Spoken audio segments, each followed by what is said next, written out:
طبعا بعد ما حضراتكم البيتزاية خرجت من الفرن زي ما حضراتكم شايفين بكل تريكاتها وكل حركاتها.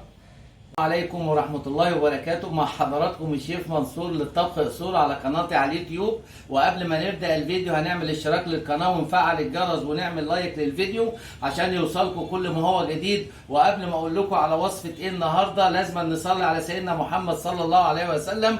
والمفاجأة النهاردة معانا بيتزا سوسيس بخامات سهلة جدا جدا وموجودة في كل بيت ولا استغلال المحلات، وهنعملها ب 200 جرام دقيق فقط لا غير، 100 جرام ميه، 1 معلقه صغيره خميره جافه، 2 معلقه لبن، زعتر فريش او ريجانو، سكر 2 معلقه كبيره سكر، نص معلقه ملح صغيره، 2 معلقه زيت زيتون. وهنبدا مع بعض الطريقه. هننزل كل ما هو جاف في الاول في قلب البسيمه بتاعتنا زي ما حضراتكم شايفين. نزلنا بالدقيق، بعد كده الخميره، بعد كده نزلنا بالملح ونزلنا بالسكر، وهننزل نجيب حاجه نقلب بيها، وهننزل بالميه بتاعتنا تدريجيا زي ما حضراتكم شايفين مع التحريك المستمر.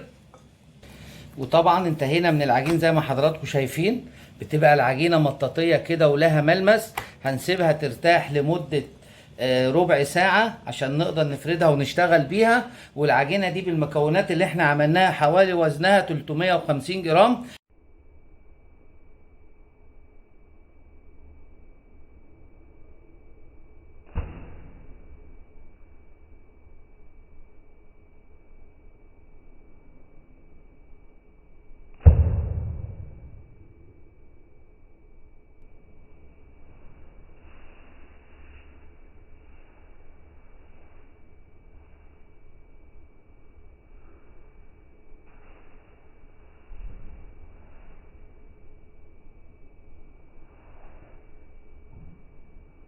وبعد حضراتكم ما العجينة خمرت بنفردها بالطريقة الجميلة دي على مقاس الصينية 28 او 26 زي ما حضراتكم عندكم، وبنهفها كده عشان خاطر يخرج منها الدقيق.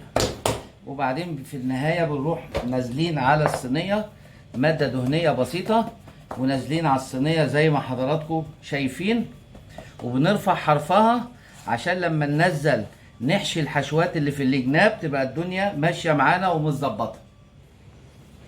طبعا بعد ما حضراتكم فردنا العجينة زي ما حضراتكم شايفين، بنجيب السوسيس نقطع الصباع على 4 وبنلفه في الجناب كده حضرتك، وبنروح مقفلين بالشكل الجميل ده بحيث ان كل البيتزاية تبقى واخدة الحشوات بتاعتها. وهنقفل مع بعض البيتزاية.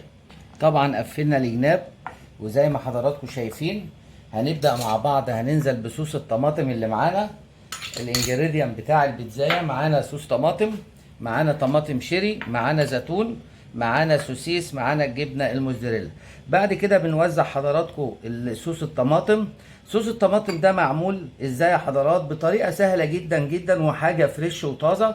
بنعمل ايه؟ بنجيب احنا حباية طماطم تكون متوسطة الحجم، وبعدين بنقشرها وبنروح واخدينها مكسرينها. احنا كنا بنعمل صوص البيتزا ده على النار ويتطبخ، لكن النهارده ده الصوص السريع. بنجيب احنا الطماطم مع الصلصه مع الكاتشب مع الزعتر مع الثوم البودره والبصل البودره، بيبقى زي ما حضراتكم شايفين كده. بعد كده حضراتكم بنجيب احنا الفلفل الالوان بتاعنا،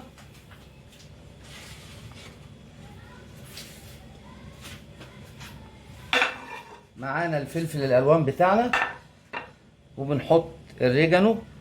بعد كده بننزل اللون الاحمر ننزل عليه بالاصفر كده على طول. بعد كده الاصفر نروح نازلين بالاخضر، نروح نازلين بالاورنج، وبعد كده الاحمر زي ما حضراتكم شايفين. دي شكل البيتزاية بكل دلعها. واحنا البيتزاية دي مدلعينها بصراحة يعني عشان خاطر كل الناس تبقى مبسوطة. وبعد كده بننزل بالسوسيس بتاعنا نكون مقطعينه شرائح، وبينزل بالطريقة دي حضرتك، وبنلفه حوالين البيتزاية كل حتة لازم تاخد سوسيس عشان لما نيجي نقطع كل واحد ياخد حقه، او نفضل ناكل لحد اخر لحظة. الطعم بيبقى قدامنا. بعد كده بننزل بالزيتون الشرائح. بصراحة البيتزاية دي انا من عشاق البيتزا السوسيس. بتبقى السوسيس مدخن مع طعم الخضار، بيبقى حاجة ولا اروع. بيبقى حاجة فعلا حاجة جامدة جدا. بعد كده بننزل بالجبنة الموزاريلا بتاعتنا الجميلة، ونشبع البيتزاية زي ما حضراتكم شايفين ان هي حديث الاكل الايام دي والترند، اللي هي الجبنة. الجبنة دي دخلت في كل حاجة، دخلت في الكنافة ودخلت في المكرونات ودخلت في اللحوم ودخلت في كل حاجة. الجبنة النهاردة بصراحة غيرت طعم المطبخ العالمي. وكده يا حضرات انتهينا من حشوة البيتزا. طبعا انتهينا من حشو البيتزا. والتركة بقى اللي معانا الجميلة اللي هي الطماطم الشيري اللي هتجري ورا بعضها فوق البيتزاية. ويبقى دي طبعا التركة بتاع الشيف منصور، ودلعه يا دلعه. وشوف الشيف منصور وهو بيدلع البيتزاية. دلع يا شيف البيتزاية ووريهم. بصراحة البيتزا دي يا جماعة هتطلع ان شاء الله خطيرة بدعاكم. وانا بشكر كل متابعيني اللي دعموني وكبروا القناة، وربنا يا رب ما يحرمني منكم ولا تحرمش منكم. واحنا مع بعض ان شاء الله. واي حاجة عايزينها في الكومنتات احنا تحت امركم. احنا مطبخ الشيف منصور للطبخ اصول. وكده انتهينا من الطماطم الشيري. الطماطم دي بقى عبارة عن كأنها تورتايه وبتتزوق يا جماعة. والله الموضوع هيبقى جميل جدا. وان شاء الله بعد السوا هتقولوا رأيكم. وفي تركة صغيرة هنعملها.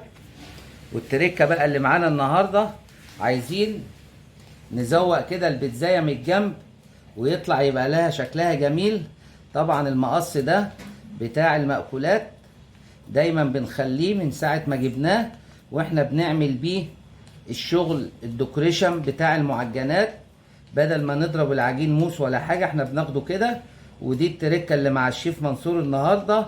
بيبقى عاملة زي الضفيرة الجميلة، وهتخش الفرن على درجة حرارة 220 درجة لمدة 6 دقايق او 7 دقايق.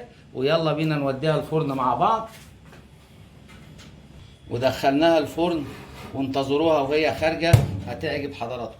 بعد ما حضراتكم البيتزاية خرجت من الفرن زي ما حضراتكم شايفين بكل تريكاتها وكل حركاتها وكل دلعه يا دلعه زي ما انتم شايفين، حاجة ولا اروع. ويلا مع بعض نقصها مع بعض ونشوف تسويتها عاملة ايه.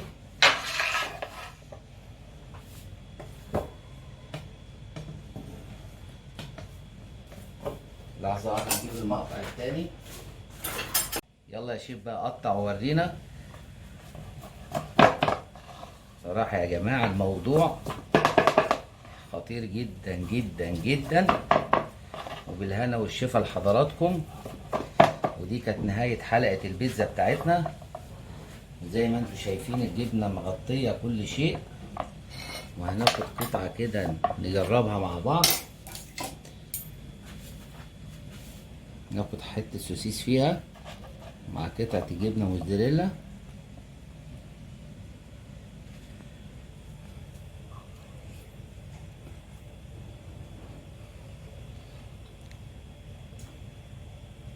معلش سخنة سخنة جدا. ودي كانت نهاية حلقة البيتزا بتاعتنا ومع الشيف منصور للطبخ اصول.